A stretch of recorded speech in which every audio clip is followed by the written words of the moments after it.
I do not pretend to be a medical professional. I do not pretend to be a neurologist or a mental health specialist. But fortunately, none of those things are requirements to notice that there is something very wrong with the president of the United States.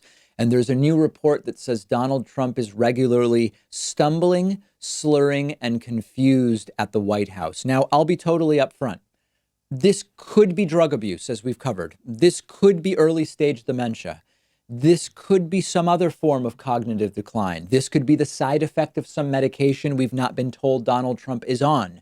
He's not been particularly forthcoming about his health circumstances. This could be any number of things, but it's something. That is what is very clear. And it keeps coming up every time we hear from another White House insider. There's a new book called A Warning. It's from the same anonymous staff member who wrote that New York Times op-ed last year. We have some viewers who are speculating about who it might be. We'll talk about that in the voicemail segment today.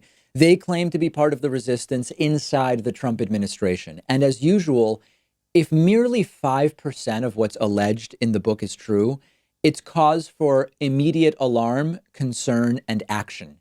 Here is a quote from the book per the Washington Post. I am not qualified to diagnose the president's mental acuity. All I can tell you is that normal people who spend any time with Donald Trump are uncomfortable by what they witness. He stumbles, slurs, gets confused, is easily irritated, and has trouble synthesizing information, not occasionally, but with regularity.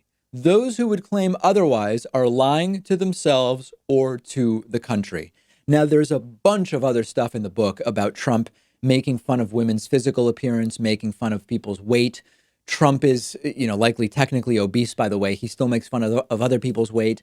The regular stunned nature of the people around him. But that stuff isn't even really news, or it pales in importance, really, compared to this. This is yet another data point. It's another set of allegations pointing to what is in plain sight, yet somehow it's considered to be in poor taste to talk about this, inappropriate to talk about this. This is the presidency. This should go beyond party.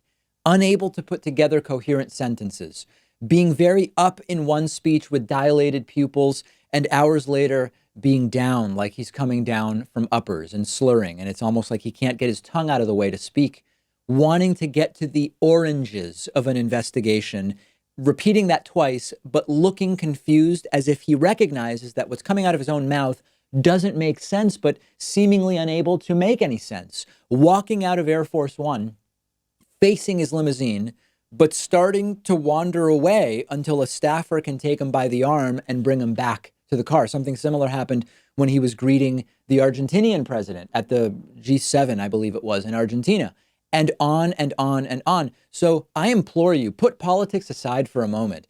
This is an unfit person to be president merely on the basis of his cognitive state alone. Now, let me propose something that is now floating around.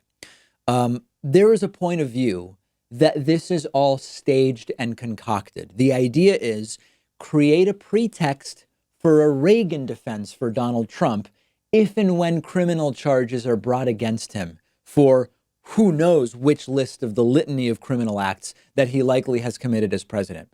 The thing about that makes me doubt it, and I'm curious to see what you think, is that I don't believe Trump thinks that that's going to happen. And I don't know that Trump is really putting people around him in decision-making situations who believe that that is going to happen. I just don't think Trump has any idea what he's doing, period. The motive is certainly there. You might at some point face criminal problems because of your presidency. Let's start to create a pretext that you're not cognitively with it. I just don't think they believe Trump is ever really going to face consequences for what he's done. And that's what makes me think the idea that this is staged is unlikely to be the right one. I believe what we are seeing is just reality. Donald Trump is barely being held together by a thread.